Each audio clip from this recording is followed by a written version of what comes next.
Well, hello everybody, and welcome to my latest community podcast. As you will have seen on the Facebook page further down, I'm doing a series of these broadcasts with members of the Northwest Hampshire community, talking to them about life in general, but also their particular activities during this terrible COVID crisis that's hitting us all.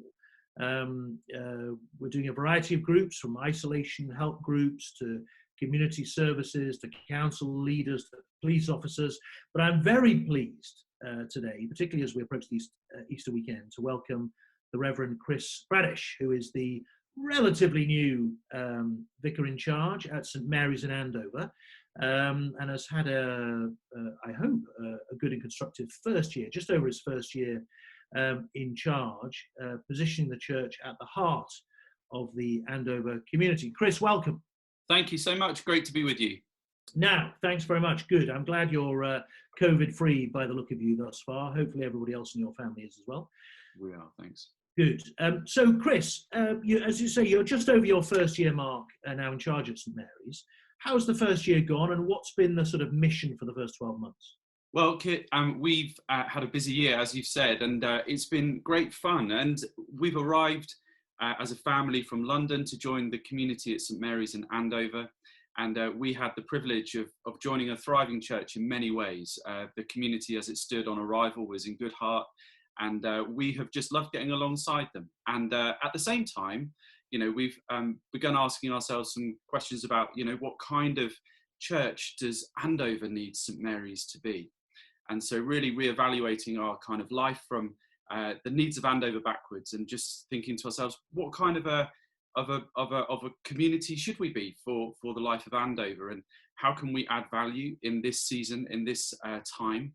And we've just had a lot of fun exploring those questions, really. The community is growing, which we're delighted about.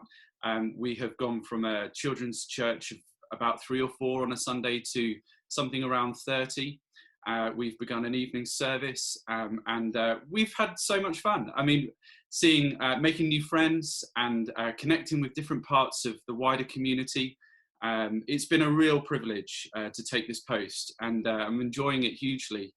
We've got a staff team who are kind of feeling their way into all sorts of different community networks and groups, working with schools. Obviously, we have 2 church schools in Andover that we're very committed to in our parish, Pilgrim's Cross and East Street, and trying to serve them well as well.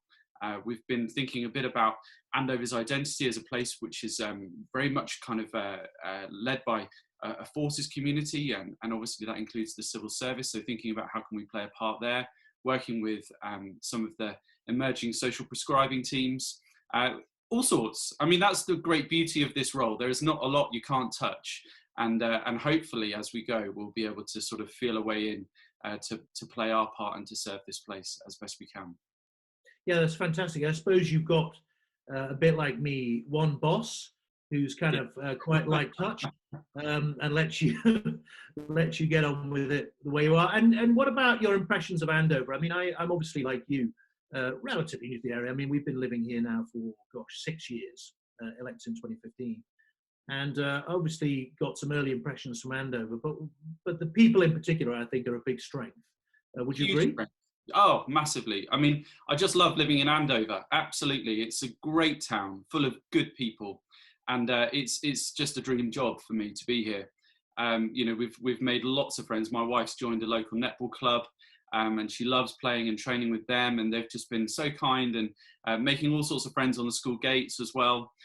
Getting to know them. I mean, I just love walking up and down the high street, connecting with people out and about in town. So, I mean, that's the great joy of this role. And Andover, I think, is a really interesting place. It's got a really interesting identity.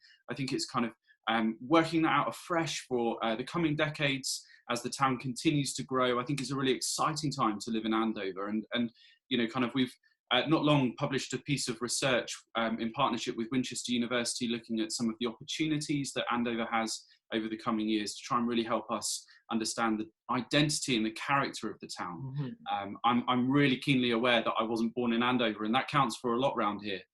So feeling your way in is obviously a really important thing. Well, I think you're doing a cracking job. I think that's exactly Right. I mean, I found that people are just brilliant. I mean, they're welcoming, friendly, supportive, very community spirited. And I learned pretty quickly the concept of Andover time, which is that things run slightly slower um, than they do in the other half of my job up in the north of the up in London, but that makes just for a nice way of life. And I like you, think it's a great place and an exciting time. You know, the town is growing quickly. The town centre redevelopment plans that Phil North and Test Valley Borough Council brought forward means I think there's a great future. Now, we ought to really talk about the big elephant in the room, which of course is the COVID crisis. Now, one of the things that was really heartening for me was that almost immediately the crisis struck. Andover in particular responded with an enormous effort to help those people who are isolating generally. And there was a lot of Facebook action, a lot of gathering volunteers and all the rest of it. And I just wondered how you as an individual and a church are responding at the moment.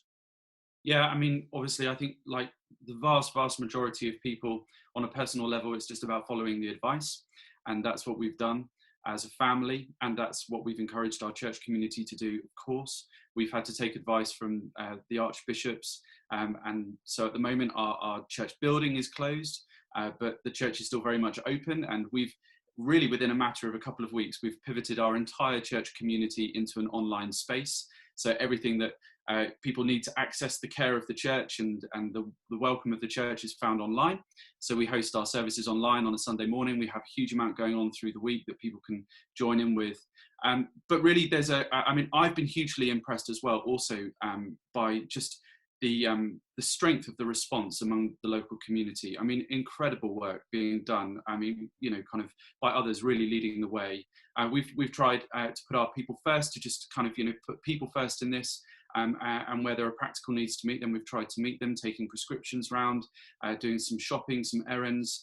And of course, just the care of a friend over the phone makes an enormous difference to people. And especially as this isolation goes on, just trying to play our part in helping people manage their mental health. We're pleased to have been asked by the social prescribing team as a community to support the shielded category of patients over the coming days and weeks with a phone friend scheme, and we're partnering with St Mary's Surgery to kind of supply volunteers who will be able to give folk a ring, keep in touch with them, have a chat, have a cuppa over the phone, and just stay in touch that way, just so that people feel like they're connected, they belong, there's a place for them, and that they're not left on their own for many days. We don't want that. Yeah, I mean, I think that's absolutely critical. I mean, one of the things that we'll need to think about is this notion of connectedness. I mean, for all the picking up shopping and prescriptions, which is obviously vital, I think, particularly for people who live on their own, the loneliness as we get into the second and third week, maybe longer of this, is going to really tell.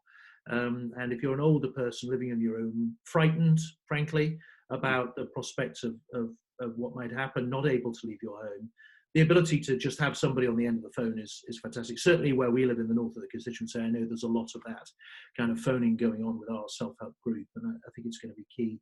So I'm fantastic if you're able to help with that effort. Brilliant. Now, obviously, one of the key things for you is we're approaching your most important weekend of the year, Easter, when there would normally be jubilant celebrations in all the churches around Andover, particularly St Mary's. And I wondered how you were going to approach this weekend, and frankly, what your message might be for those people who might be attending but frankly can't. Yeah, well, to keep it very brief, we have got a programme of events beginning tomorrow through Good Friday into Easter Sunday. stmarysandover.org is where you can find out all of that information. And on Sunday morning, especially 10:30, I'd love to invite the town or anybody who's connected to the life of the church to join in.